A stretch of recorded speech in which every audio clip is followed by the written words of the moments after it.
Hello guys, welcome back to our channel. তোমরা দেখছো little Mang blogs. কেমন আছো সবাই? আশা করছি সবাই খুব ভালো আছো, আমরাও খুব ভালো আছি। এই বিয়েবাড়ির সিজনে চারিদিকে শুধু বিয়েবাড়ি বিয়েবাড়ি আর বিয়েবাড়ি।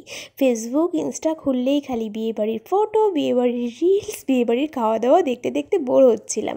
আর শুধু ভাবছিলাম যে আমাদের কেন একটাও বিয়েবাড়ির নিমন্ত্রণ আসছে না।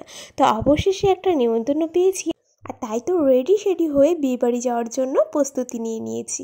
তো কেমন লাগছে আমাকে অবশ্যই কিন্তু কমেন্ট করে জানাবে। তোমরা যারা ভিডিওটি দেখছো আমাকে কেমন লাগছে সেটা কমেন্ট করে জানানোর জন্য অনুরোধ রইল। তো যেহেতু আমি সাজতে পারি না, মানে মেকআপ বলো, চুল বাঁধা বলো, সবটাই ইউটিউব দেখে দেখে শিখেছি আর নিজেই করেছি, সেই কারণে আরও জানার আগ্রহটা বেশি যে তোমাদের কাছ থেকে আমার বন্ধুদের কেমন লেগেছে আমার সাজটা। তো চলো, রেডি হয়ে নিয়েছি, এবার যাওয়া যাক বিয়েবাড়িতে। আর এই হচ্ছে আমাদের ব্রাইড, খুবই মিষ্টি, আমার ননদ সম্পর্কের হয়। তো দেখতেই পারছো কত সুন্দর করে ওকে সাজানো হয়েছে। আর এই হচ্ছে মণ্ডপটা যেখানে ওর বিয়ে হবে। আর এইটা হচ্ছে আমার মেইন ফোকাসের জায়গা, খাওয়া দাওয়ার জায়গা।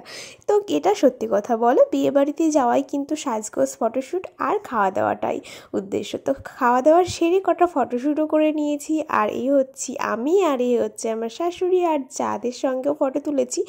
তোমরা বলো কেমন লাগছে আমাদের 3-4জনকে। তো আজকের ভিডিওটা খুবই ছোট করে একটা করলাম, মানে অনেক দিন ধরেই ভিডিও আপলোড দেওয়া হচ্ছিল না, তো ভাবলাম আজকে ছোট্ট করে যেটুকু আছে আমার কাছে সঞ্চয় সেটুকুই তোমাদের সঙ্গে একটু শেয়ার করে দিই। তো কেমন লাগছে আজকের ভিডিওটা অবশ্যই কিন্তু কমেন্ট করে জানিও। ভালো লাগলে লাইক কমেন্ট করতে ভুলো না, আর চ্যানেলটি নতুন বন্ধু হয়ে থাকলে চ্যানেলটি সাবস্ক্রাইব করে নেওয়ার অনুরোধ রইল। তো চলো বন্ধুরা, আজকের মতন এখানেই ভিডিওটা শেষ করছি। সবাই ভালো থেকো, সুস্থ থেকো, সাবধানে থেকো, টাটা।